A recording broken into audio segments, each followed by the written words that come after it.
Welcome dear learners to my YouTube channel Learn with Shivi.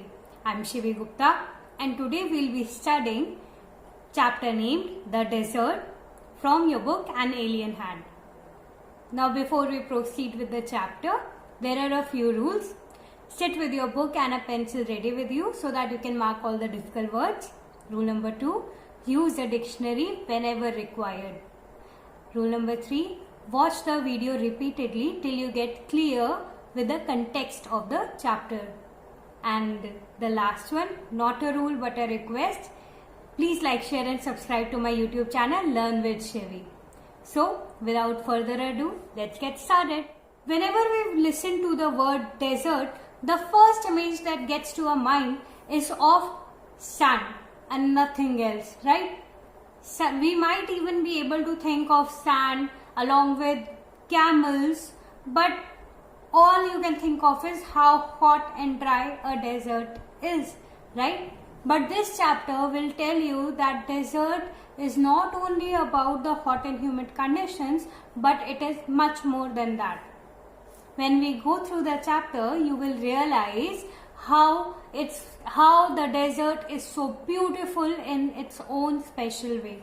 Its culture, the people living over there, the plants, the sand dunes that are found there, animals of different kinds, all of it make desert so special. So let's go line by line to understand what the chapter is all about. Those of us who live in regions covered with forests and surrounded by hills may find it difficult to imagine what a desert is really like. The popular belief is that it is an endless stretch of sand where no rain falls and therefore no vegetation grows.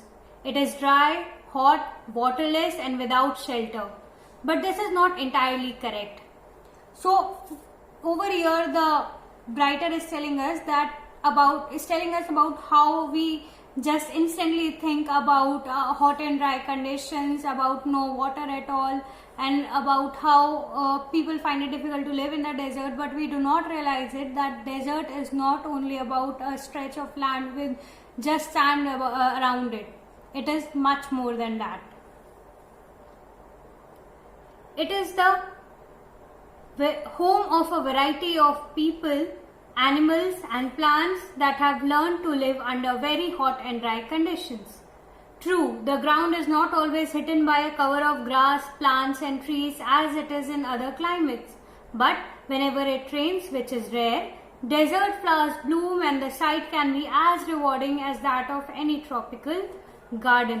So the writer over here goes on to tell us that yes, the conditions are harsh, but you should not forget about those desert flowers which come to full bloom whenever it rains. The plants that are found over here may require very little or no rain at all or very less quantity of water, but whenever they have rainfall, the plants that are there, they bloom and it is a sight for the eyes. It is truly wonderful and blissful to watch those plants blooming. A desert is not always a flat, unchanging wasteland of dry sand. It may have mountains and hills. It may have an oasis, big or small. An oasis is like a green island in the middle of a desert where a spring or a well gives plants and trees a better chance to grow. So over here we are also told about how oases come to the rescue of the plants and trees that go around in the desert. How oases help to provide the required moisture in the sand to those plants and trees that are going at those places. A desert may be hot like Thar or cold like Ladakh, but generally speaking, if a place has little or no water and vegetation, people usually call it a desert. So what is the general definition of a desert? Any stretch of land with no water and vegetation can be called as a desert. Why a desert? Because of the absence of the resources of a life. Some deserts are almost totally without water. In such places, strong winds blow, raising heaps of sand and depositing them as mounds. These are called sand dunes that shift and move endlessly across the desert. Few plants can survive on such dry, shifting sands. Now, what are we told over here? We are told over here that in places like these, in deserts, whether it is a hot desert or a cold desert, whatever it is, there are sand dunes found in both kind of deserts. And what are sand dunes? Basically, it is like a moving heap of sand. And how are they moving? Do they have legs? No, they don't. They move because of the wind over there, right? And this is how sand dunes are usually formed. All living things need water in order to survive. The few plants and animals that live in deserts have developed the ability to require less water than most plants and animals. Now we are told about how usually all plants and animals require lots of water to survive, right? Even humans, they require a lot of water to survive because they tend to become thirsty from time to time depending on the moisture in the atmosphere. But the plants and animals that are found in such deserts, and even the humans that are living in such deserts, they have grown immune to such conditions. They are now having the ability, they are capable enough of surviving in the conditions where there is very little water, right? So now we are going to talk about some plants and animals which can survive in places like these. And what do I mean by saying in places like these? I am talking about the deserts.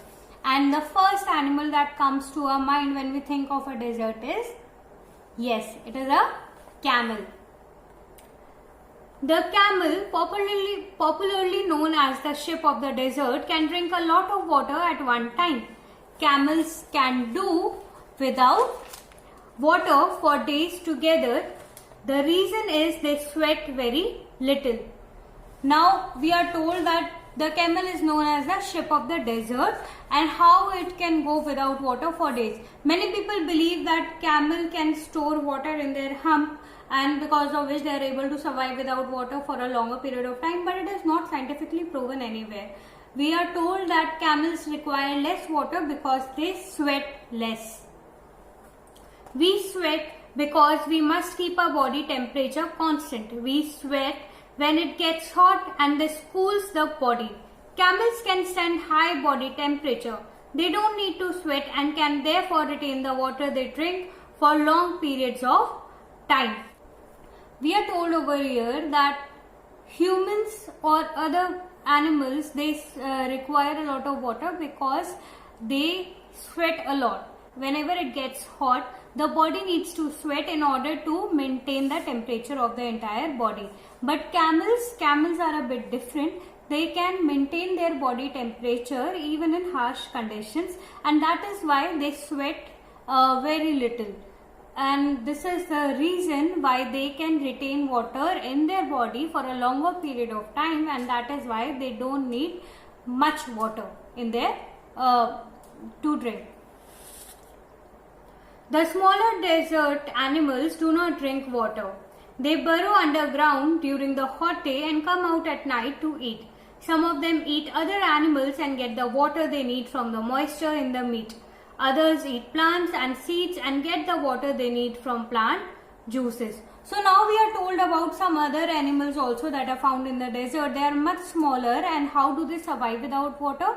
They do not drink water at all.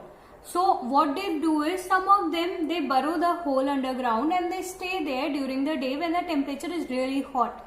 And we all know that at night the sand becomes a bit cold and the temperature also cools down.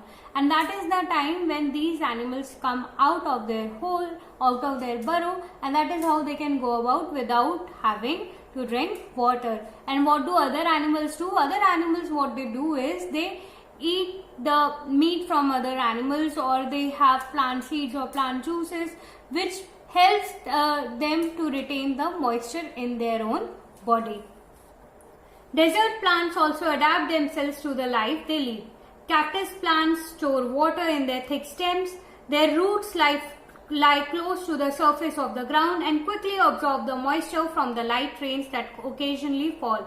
The major feature of all desert is Of course, dryness and variations of temperature. So now we are told about how cactus is a very special plant that is found in the deserts. And how does a cactus survive? Cactus is able to survive any atmosphere because of its ability to retain water in its stem. So cactus can go without rainfall for a long period of time, and yet when the rain pours, it is able to retain water from the atmosphere. Also, its roots lie very close to the ground, which help it in retaining water in its roots and body. In humid climates, the moisture in the air acts like a blanket and protects the earth's surface from the hot rays of the sun. The absence of this blanket in desert lands causes the desert to heat up rapidly during the day and to cool off rapidly at night. Deserts are an important part of nature's great plan. They are there just like the dense forests and the deep oceans. Just because they are hot and dry, one should not look upon them as useless parts of the earth. So we are told about that how in other parts of the country or in other parts of the world, you find that the temperature is not as hot and dry as compared to some particular parts where we find deserts, right? It is because of the atmospheric blanket that is a bit absent from those parts in which desert is found as compared to the other parts, right? So over here we are told that no matter how hot and dry a desert can get and how tough it can become for one to survive in places like these, but we should not forget and we should not take a pity on these places. Why? Because of the way they hold their own beauty, or because of the way how they are beautiful in their own manner. We are told that the people living over there, the culture found over there, the animals, the plants, everything is so special about that place that it makes it so beautiful. So one must not refrain itself from going and visiting such places as well. So this was all about today's chapter. I hope you understood it well, and we'll meet in the next class. Till then, stay home, stay safe, take care, and please like, share and subscribe to my YouTube channel, Learn with Shivi.